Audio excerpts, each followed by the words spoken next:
আসসালামু আলাইকুম রহমতুল্লাহ। আল্লাহু আকবার। আলহামদুলিল্লাহ।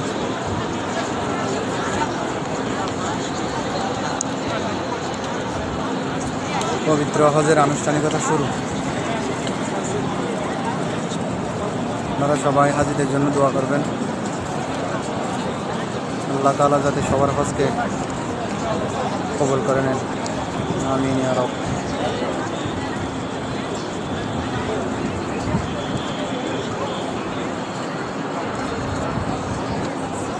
অনেক গরম, তার মধ্যেও হাজিরা আল্লাহর সন্তুষ্টির উদ্দেশ্যে হজের আনুষ্ঠানিকতা চালিয়ে যাচ্ছে।